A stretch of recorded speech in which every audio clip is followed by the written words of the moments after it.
नमस्कार दोस्तों। नमस्कार जी। हम लोगों ने अक्सर कुछ मुहावरे सुने हैं या कहावत ऐसे जैसे कहा जाता है आम के आम गुठलियों के दाम और क्या दाम है जैसे बोलते हैं इस चीज़ का क्या दाम है, क्या प्राइस हम समझते हैं। एक्चुअली दाम एक करेंसी होती थी।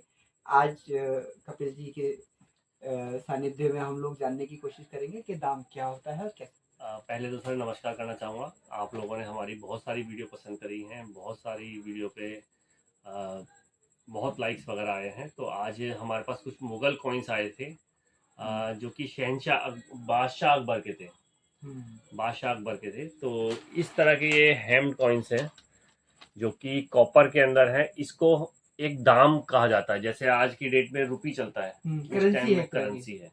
तो ये रुपी की तरह होता था, तो जो एक कि यूनिट हो गई मतलब वन ये दाम। एक दाम, और इसका ऑलमोस्ट वजन 20 ग्राम के आसपास होता था।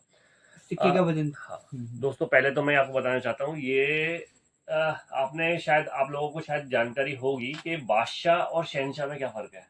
अरुण जी आपसे नहीं, मैं नहीं जानता, बताइए। तो सर बादशाह और शहनशाह में फ़र्क ये होता है कि बादशाह वो होता है जो कि हर चीज़ का डिसीजन खुद ले सकता है, बादलों से बात करने वाला। ओके। और जो शहनशाह होता है या फिर सुल्तान हो गया, आपने सुल्तान भी शब्द सुना होगा कि सुल्तान भी ऐसा होता है कि सुल्तान में क्या फ़र्क है कि सुल्तान के ऊपर है ना एक पॉप है, जैसे धर्मगुरु, वो सब काम बादशाह वाला कर सकता है, लेकिन एक धर्म के अंडर में वो होता है। यदि धर्म गुरु ने उसको ये डिसीजन दिया कि हाँ भाई ये करना है, तो वो उसको झुकला नहीं सकता।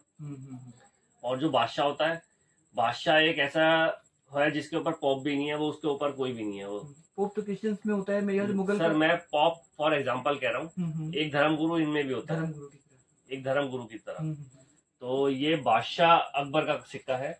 उसने इस तरह के कॉइन्स, इससे पहले आप कोई भी कॉइन देखेंगे उसका है ना वजन करीबन 14 ग्राम से 10 ग्राम के बीच का होता था, जिसमें बाबर का और हुमायूं का सिक्का आता था, उसमें भी आता था दाम।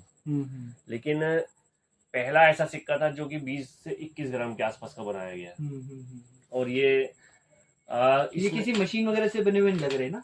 ये मशीन से नहीं है, हैंड बने हुए हैं सर। इसकी हम एक वीडियो बनाएंगे जिसमें कि हम आपको ये सिखाएंगे, दिखाएंगे कि ये किस तरीके से एक 500 साल पहले किस तरीके से बनते थे। तो अभी मैं इसके बारे में यही बताना चाहता हूँ। और सबसे इसकी खासियत अकबर के सिक्कों की ये थी, अकबर ने क्या किया था कि एक है ना छोटे छोटी दूरी पे, जैसे आज की डेट पे आप मानते हो 4 हमारे टकसाल है, उस टाइम में 4 टकसाल नहीं थे। उस टाइम में ये थे, उसने जहां पर कब्जा किया वहां एक टकसाल बना दिया। जैसे दिल्ली में कब्जा से मतलब मिंट हो गया। तो ये 30-35 तो ऐसी मिंटें हैं जो कि काउंटेड हैं अभी तक। अच्छा, जो रिकॉर्ड में है या फिर किसी किताब में है, आइडेंटिफाइड। और अभी भी ये धीरे धीरे सर्च में होते हैं। बहुत से जो इस चीज पर रिसर्च करते हैं वो ये देखते रहते हैं कि इसमें भी मार्क होता है उसका। सर सब पे होता है। जैसे ये सिक्के है, ये है नारनौल मिंट का। अच्छा। और इस तरीके से काफी सिक्के हैं जो कि अलग अलग मिंट के आते हैं। अहमदाबाद आता है, दिल्ली मिंट आता है, आगरा मिंट आता है, और लाहौर मिंट आता है। तो इसकी भी प्रॉपर स्टडी होती है? सर इसकी पूरी स्टडी होती है, इसकी किताब भी आती है। अच्छा। तो आपको किताब हमारी वेबसाइट पे मिल जाएगी और हमारे स्टोर पे भी मिल सकती है यदि आप इसको पढ़ने के लिए किताब लेना चाहते हैं।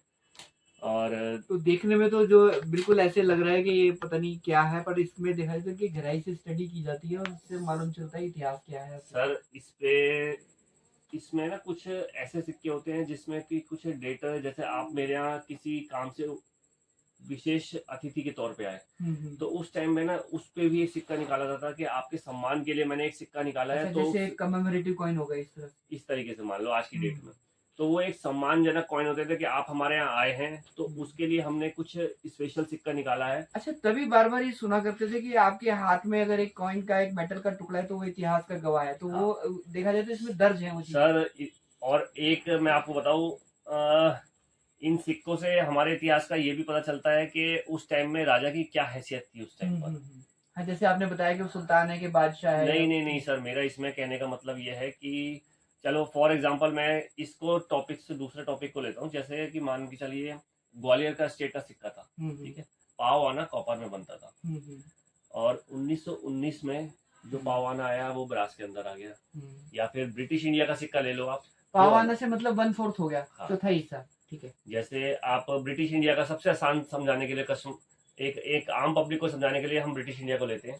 ब्रिटिश इंडिया का 2 आने का सिक्का चांदी में आता था। ठीक है। 1919 में आया, फिर 1921 में वो कॉपर निकल में चला गया। मेटल महंगी होने की वजह से मेटल महंगा हो गया। और ये जो कॉपर निकल का इन्वेंट हुआ था ना, ये तभी हुआ था, उसी बीच में हुआ था, क्योंकि मार्केट में कॉपर सिल्वर खत्म हो गया था। और जो मार्केट में मिला, एक स्क्रैप डीलर से ब्रिटिशर्स ने या किसी ने लिया, उसको मिक्स किया, तो जो मेटल बना दिया उससे सिक्के कर दिए। तो एक नया मेटल इन्वेंट हुआ। अच्छा, इसी से पता भी चलता होगा क्योंकि कॉपर एक अलग तरह का होता होगा, इससे असलियत का पता चलता होगा कि ये वो मतलब कोई इसका नकली नहीं बना सकता है। सर ये देखिए, ये इस कॉइन का असली नकली तो तजुर्बे से ही पता चलता है। आप ये नहीं कह सकते कि आप इसको शक्ल देख के आप ये बता दो कि असली है नकली। ये तो आपको एक न्यूमिस्मेटिक्स के फील्ड का बंदा या फिर कोई जो स्टडी करता है वही बता सकता है, क्योंकि इसमें डुप्लीकेट इतने अच्छे बन के आ गए हैं कि एक नग नाखों से देखना बहुत भारी है। तो ऐसे में तो बिल्कुल आपको ऑथेंटिक किसी डीलर से ही अगर कुछ लेना है तो, और जेन्युइन सर मेरा आपसे यही निवेदन है, या तो आप किसी ऐसे डीलर से लो कि जिसको लोग जानते हैं, और जो रेडी पटरी पे मिलते हैं वो 90% आपको इसी तरीके से मिलेंगे। वो धोखेबाजी भी कर सकते हैं। सर धोखेबाजी नहीं कहते उसको, उसमें कई ऐसे कॉइन है जो उनको भी नहीं पता कि वो नकली बेच रहे हैं। मतलब मैं ये नहीं कहूंगा कि कोई पटरी वाला गलत बेच रहा है या क्या बेच रहा है, उनको भी नहीं मालूम है, क्योंकि बहुत से सिक्के ऐसे हैं कि उनको भी नहीं पता कि उनके पास जैसे आए वो वैसे ही बेच रहे हैं। और ये नकली आज से ही नहीं बन रहे, ये मुगल कालीन से भी नकली बनते हैं हमारे, जैसे आज की डेट में सिक्के नकली बनते हैं, तो उस जमाने में भी सिक्के नकली बनते थे।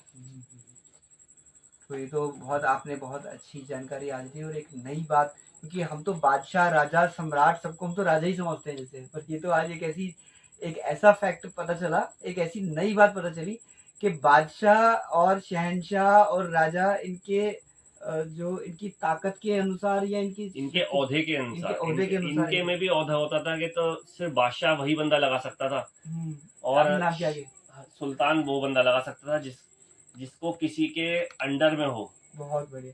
तो धन्यवाद कपिल जी, आज तो आपने एक ऐसा फैक्ट बताया जो आज तक हमने कभी जिंदगी में सुना ही नहीं। चलिए सर, तो बाकी कोशिश करेंगे नेक्स्ट वीडियो में हम आपको इस तरह का सिक्के बनाना दिखाएंगे कि किस तरीके से मुगल समय में इस तरह के सिक्के बनते थे। तो उसके लिए दोस्तों आपका साथ चाहिए, कुछ हमारे साथ बने रहिए, सब्सक्राइब कीजिए ताकि हम आपको ये सिक्के बनाने सिखा सकें। आप लोगों की सब्सक्राइब करने से, शेयर करने से हम लोगों को प्रेरणा मिलती है, हम लोगों का हौसला बढ़ता है, जिससे हम और नई से नई चीज़ें आपके लिए सामने जानकारी में ला पाएँ। तो धन्यवाद आप सबका, और रिक्वेस्ट है कि आप हमारे साथ बने रहें। ओके सर, नमस्कार।